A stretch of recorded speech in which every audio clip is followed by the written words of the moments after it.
Hi, this week we have 3 interesting webinars lined up for you. At 10 a.m. we have How Indian Equity Looks Right Now. At 11 a.m. we have India's Electronics Manufacturing, a Sectoral Overview. And at 12 p.m. we have Are Your Finances Geared Up for the New Year? If you want to join this webinar, register through the link given in the description. The NRI wealth journey needs a new GPS. It needs a new path.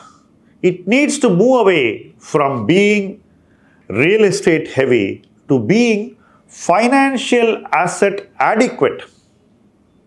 So, if you are the kind who's got your predominant wealth stuck in real estate, you need to make a gradual shift away from real estate to have a lot of financial assets. What will this do for you? That is what I am going to speak in the second part of this series. When you have an overall portfolio which has a higher share of financial assets, you enjoy the power of liquidity. You enjoy financial freedom in a very different way. Having a property is one thing. That property is not money. If you go to sell the property, chances are that you'll have to wait for a very long time before you turn that property into money.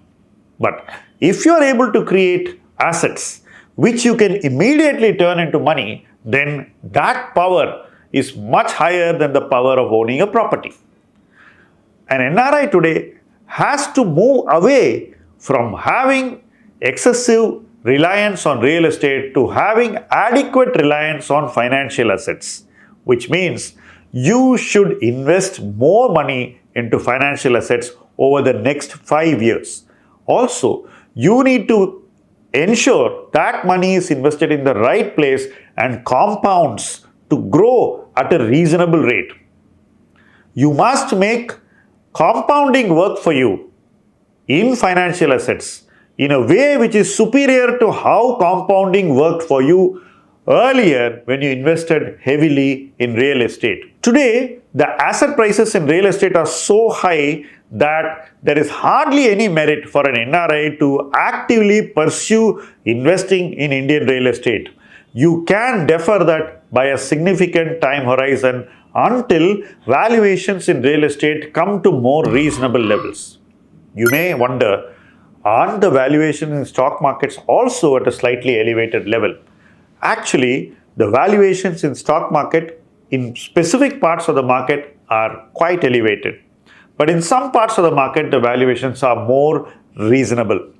The important thing that you must understand is that when you invest in the stock market, you should invest only in places where the valuations look reasonable to you at the time of investment.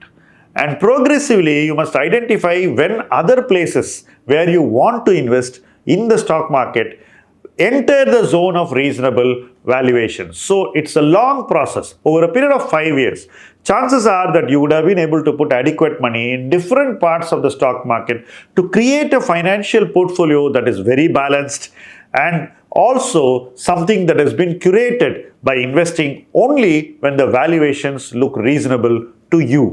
So time is very important.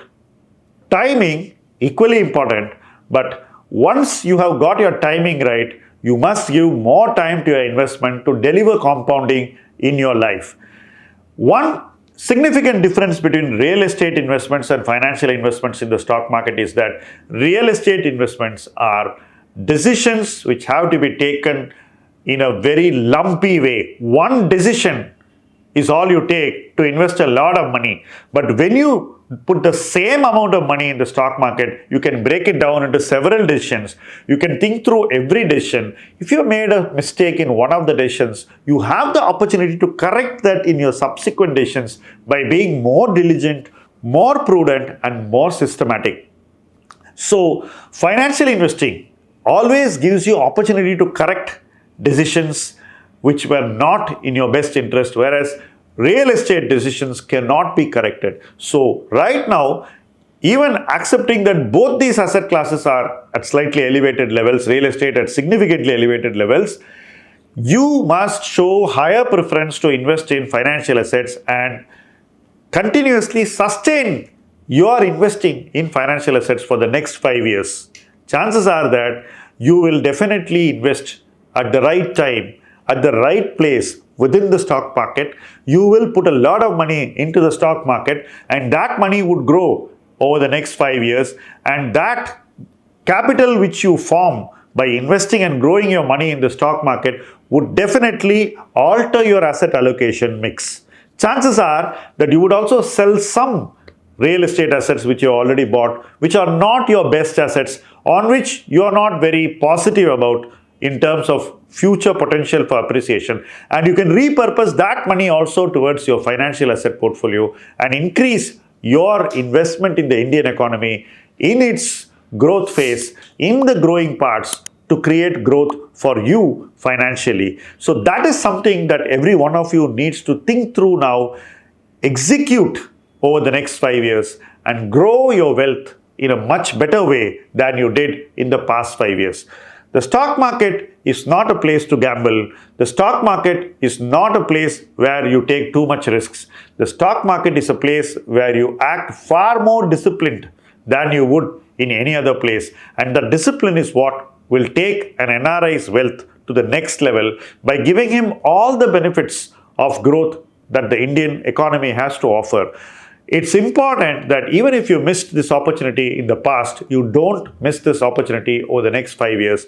You take full advantage of India's growth story and the potential for India to grow faster in the future than it did in the past. It's important for you to contribute capital towards growth opportunities, and get the benefit of that growth in your life. I would love to see every one of you participate, grow, and achieve success in financial assets in India, and that's something which every NRI deserves for themselves.